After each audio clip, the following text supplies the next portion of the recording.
People with disabilities have long faced some of the greatest barriers to voting in elections. From inaccessible polling places to a lack of working inaccessible voting machines to the onerous restrictions on absentee voting, our right to the ballot has often been ignored or forgotten.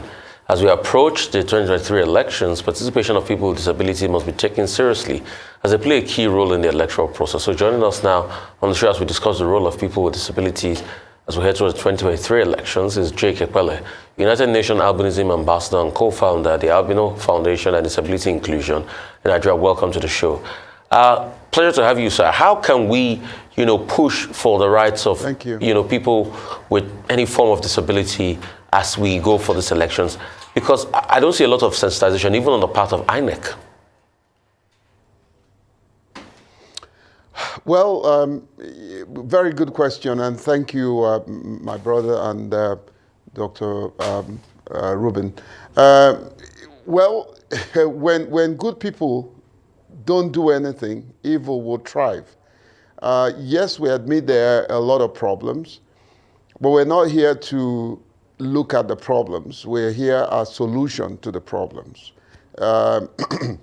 First, there was no legal framework to drive inclusivity in the electoral process. And we have to sit down with INEC, the National Assembly, and today we have a legal framework that drives inclusivity, that makes it legal for persons with disability to participate in the electoral process. And that's the Electoral Act 2022, Section 54, subsection 1 and 2.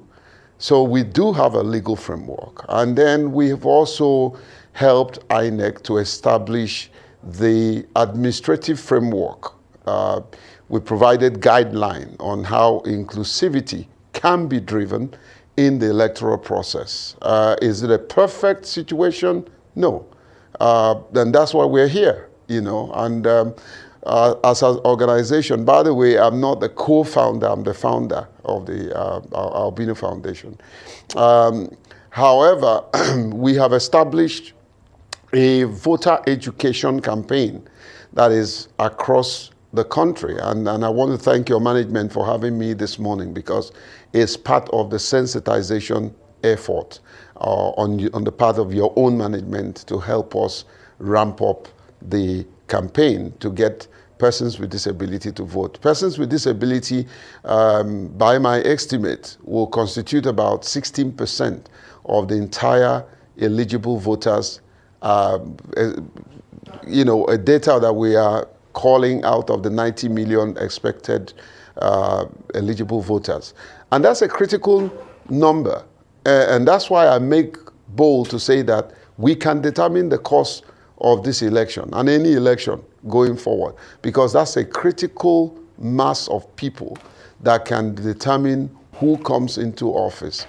So what are we doing on our own part to ensure inclusivity in the process? We're launching Able to Vote, and we've done 3 zones. We've done the North Central, the Northwest, and the Northeast. Now we're going to South-South, and from South-South to Southeast, and from Southeast to Southwest. It's a very easy to follow process and procedure, and states are calling for the same template so that they can cascade the practice to the rural dwellers. I am a very community-oriented person. I'm a grassroots person. So we're driving to reduce voter apathy, which is very common in the community of persons with disability. And I don't blame them. My brother, my story is that I never voted until I was 58. And you can imagine how the environment, the system, the unconducive procedure had denied people like me participating in the electoral process for 58 years of my life. So it's take away 18 years. So for 40 years of my life, I was disenfranchised, not because I don't have the capacity to vote, not because I don't want to vote, but because the environment was not conducive, And so these are little baby steps that we are taking to ensure inclusivity in the process. The statement is changing. The landscape is changing. It used to be free, fair, and credible election. Now we've added inclusivity to it. It's free, fair, credible, and inclusive election, because any electoral process or democratic process void of inclusivity is a rape on democracy. Okay, Mr. Epelle, quickly. Yes, you are right. The framework had always been there. Section 42 of the 1999 Constitution prohibits discrimination against anybody. Sex, gender, circumstances of birth, religion, persons cannot be discriminated against. Also, there is in place a law called Discrimination Against Persons with Disabilities Act of 2019, which was signed by this president.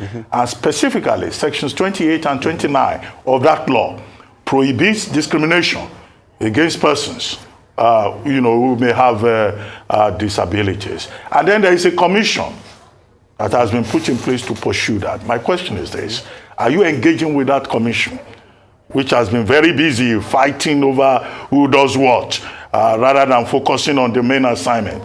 And then two, have you made efforts to engage with the political parties to ensure that there is also direct participation of persons who belong to the National Association of Persons Living with Disabilities in Nigeria?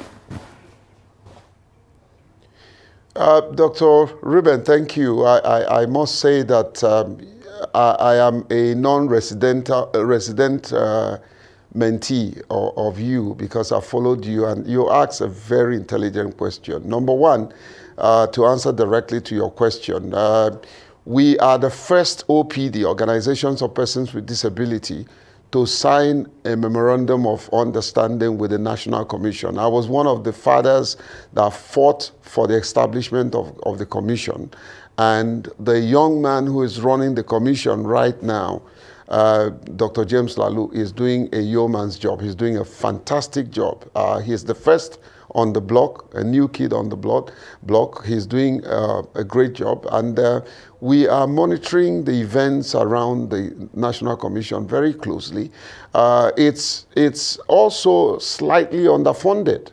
They don't have all the money to do all that they want to do, but at least it's a step in the right direction. So we do have an MOU, and if you watch all our campaign, you will see their logo there as a partner in what we're doing.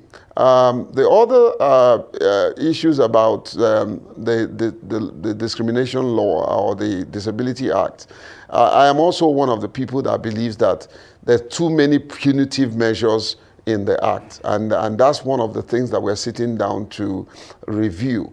Our relationship with INEC keeps growing. I believe that INEC is doing a good job. There are lapses here and there. Those lapses will be addressed. Dr. Ruben, I can assure you that one of the things that we are working day and night with INEC, and I want to commend Professor Mahmood's openness and open-mindedness, is to help them in the areas they need help. They need help in understanding inclusivity, and we're doing that. My organization introduced magnifying glasses for the first time in the history of this country and in the history of African countries in the electoral process. And we are pursuing that to make sure that it's properly implemented. We have, and to answer your last question, we have a disability inclusion guide for electoral management bodies that we have as a team with the JONAPID, with the Commission and INEC. We've put together a guideline that will guide anyone, a guideline in training, a guideline in processes, guideline in ad hoc staff, guideline in observation, election observation. All of those things are documented, because I said to myself, yes, Mahmood is listening to us. Tomorrow there may not be Mahmood there. So somebody needs to have a simple rules that guide inclusivity, especially as it relates to persons with disability in the electoral process. We do also have a guideline for political parties. We have also established a guideline for inter-security agencies, because we identified 3 key critical stakeholders if we must drive inclusivity to its conclusive end. Number 1 is the electoral bodies. So we're not just dealing with INEC, we're also dealing with SIEC. In the next couple of days, I'll be in Calabar to help the SIEC in Cross River understand inclusivity and to put the necessary tools in place for them to drive inclusivity at the grassroots. We're doing that with Sokoto State Government, the SIEC in Sokoto. We've done that with a bit with Plateau. We've done that a bit with Gombe.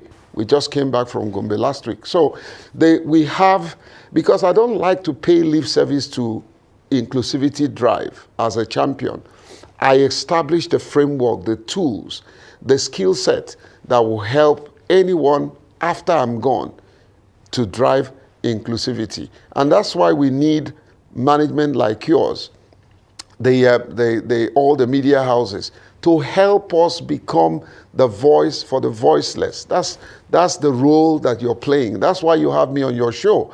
Others probably would have paid to be on your show. I didn't have to pay a dime. And I want to commend your founder and everybody that works in Arise Television. I consider this the biggest morning show in Africa. So if we keep giving opportunities like this to many advocates for inclusivity, inclusivity will become the order of the day. And like I said, anything void of inclusivity in a democratic process is an absolute charade. And I and several others, we are going to ensure that persons with disability, not only will they vote, but they will also be voted for. Just to add to your question, on the 28th of November, we're bringing together all the contestants, those that INEC has said, yes, their political party enlisted them going through primaries to contest the election. And Dr. Ruben, for the first time, we have 16 of them, 16, 1-6. One governorship aspirant with albinism in Sokoto, one governorship aspirant with albinism in Akwa Ibom State. That's a plus for the little effort that we are putting in the system. By the way, the data are there for everyone to see. Amongst the community of persons with disability, the community of persons with albinism is leading in terms of how many eligible voters with disability that INEC have captured. We're doing over 40 to 45,000, and so I'm happy that the little effort that we're putting to bring awareness to inclusivity is paying off. All right, I mean, great ones there. But you see, if all these efforts are going on and it doesn't permeate into society, to have sort of like an all-of-society approach, then we're doing nothing. So what's the engagement like with people in the grassroots? People living with some form of challenge will first encounter on election day as the cue to be able to exercise their franchise. Well, for the first time in this country, we're going to deploy, we actually have the capacity to deploy over 1,000 observers. And these observers are not people outside the community of persons with disability. 60% of them are going to be persons with disability that we're going to deploy. And many of them are grassroots people. Like I said, I'm my dear brother, I'm like you. I'm tired of all the razzmatazz. I'm tired of all the flash in the pan. Everything must not concentrate and end at the state capital. I'm a rural dweller. I was born in the village. I'm interested in making sure that democracy will trickle down to the hinterland, to hamlets, to villages. And so we are doing that. Like I said, we are going to, for the first time, deploy persons with disability as intern at the State Assembly. My friend and mentor, Clement Wankwo, is doing excellent work at the national level. And we're going to the state, and the state to the local government. One of the things that I love to do, I teach political leadership. And I do that specifically by mentoring 250 persons with disability who are ready to occupy political offices. And I take that very seriously. Because of lack of funding, I had to discontinue. But I'm bringing it up again, so that we can prepare them. And my strategy is to prepare them for local government offices first, because leadership must go from bottom to the top. For a young man who don't have political structure, strategy. You can't jump up one day and want to be a senator. You can't jump up one day and want to be a House of Representative member. Go back to your community where you're known. If I contest election today in my ward or in my area, I come from Opobo and I'm a very proud Opobo person, and that's why I'm wearing our culture. If I go there and contest election, the chances are that I will win. And I'm not saying it's automatic, but chances are that I'll win because that's where I am known. So I am driving the strategy to get my people, persons with disability, to contest where they are known, go as councillors, grow as local government chairman. Then you can come to National Assembly or State Assembly. Then you can come to House of Representatives, go to become the Senate. Then you can one day become the Vice President or the President of this country. Who says it's not, that is not possible? So we must learn the leadership growth from the bottom to the top. Leaders who go from the top and one day you will come to the bottom, because whatever violates the principle of smallness and attain greatness will grow small. Okay, let's take on other issues. And I would just like to ask you, what's your impression about the political process, the current political process? The manifestos that the main political parties are engaging us with, the rhetoric that we're seeing, and your expectations or fears about the 2023 general election process in Nigeria. Again, thank you for that question. My impression is first, we are evolving. Democracy is dynamic. I am very optimistic. Number one, let me make it very clear that I believe that 2023 election will come. It will be free, it will be fair, it will be credible, and it will be inclusive. Yes, we are grappling with security challenges. Yes, we are grappling with some political class who are bent on making sure that they have their way. There are issues of electoral malpractices and issues about vote buying. But one thing I can tell you, with what I know, being in the system, my interaction every day with INEC, we are working day and night assiduously to make the process impregnable. It will be practically difficult eventually if we follow all the processes, if we follow all the technology, if we follow all the strategy. It will be practically impossible for anybody to rig election in this country. Practically impossible. What we are addressing as those in the electoral process, what we are trying to focus on is the issue of vote buying.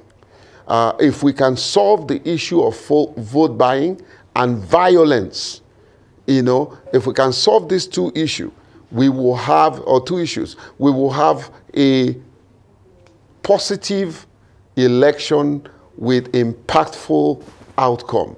Dr. Ruben, I believe that we will have a free, fair, credible, and inclusive election come 2023. Let's not inundate ourselves with this fear of the unknown.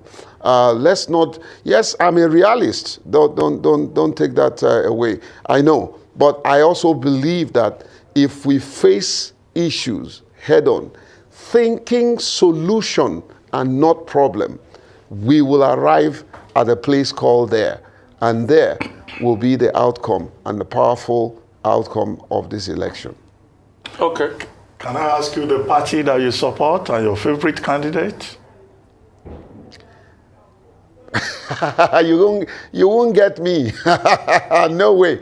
I am strictly apolitical. And that's why I want to use this opportunity to say to some of the politicians who are my friends that I have spoken in private, I'm not going to show up in any of your event. I am totally apolitical. Totally apolitical. I don't support anyone. Inwardly, I have someone that I will vote for.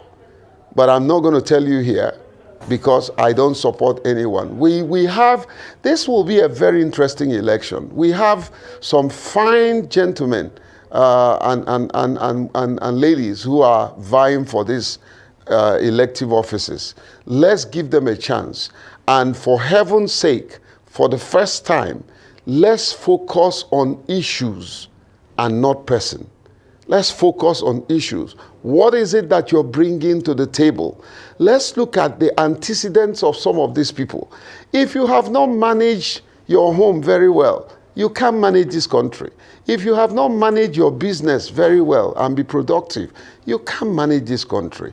If you have shown traces of corruption in your in the way and manner you've done things, you are going to also become a corrupt person.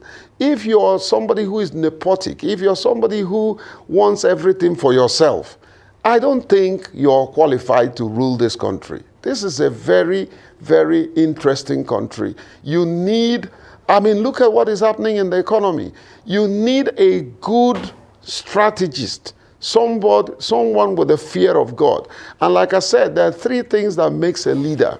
Number one is competence. We need a competent leader. We need a skillful leader. Number two is character. We need a leader with a character, a godly character, And third is capacity. We need a leader who has the capacity. Although capacity and competence look the same, but you need to have the integrity, the ability, the transparency, the strength to be able to carry this nation and be the statesman that you should be. We don't need someone who feels that it has to be a Yoruba. We don't need somebody who feels that it has to be Igbo. We don't need somebody who feels that it has to be Hausa or Fulani. We need a true Nigerian who will see Nigeria as a Nigerian project. Okay, sir. Real quickly, I'd like to take your reaction towards how our Paralympians are being treated. Some of our weightlifters that had to protest to be able to get their due pay. Unfortunate, because yes, I am here. I'm looking at your camera. I'm struggling to see, but it doesn't affect my mental capacity. It doesn't affect my ability to communicate with you, create a conversation that will trigger a discussion, And so we should stop looking at people. And I'm telling you, this discrimination starts even from home. We should stop looking at people because of their differences, because they have one challenge or the other, that they cannot do what others can do. I have been a broadcaster in my life, and in my little way, I was successful. I was a talk show host. I was successful. It didn't stop me. The only thing I couldn't do, it was the fact that I couldn't read the news. So it's important that we look at people from what they can contribute. Can you imagine what would have happened to the era of the president of America, I think Roosevelt, if that person with disability was not given the opportunity to be the person that person is? God created us, all of us, for a purpose. He allows some challenges in his wisdom. You understand? What would have happened to persons with albinism if I didn't show up on the scene at the time that I show up? And now I have left it for the younger ones to continue. I was the first president of the Association of Persons with Albinism. I resigned on the 30th of August because I wanted younger ones to take mantle of leadership. I think the society should leave us alone and help us to be who we are. We are not asking for sympathy. We're asking for apathy. And thank you for your channel like yours. If they had done what they are doing to Paralympics, I wouldn't have been on your show this morning. So thank you for that, being that inclusive organization that you are too. Well, thank you very much, Mr. J.K. Epelle, for joining us on the morning show.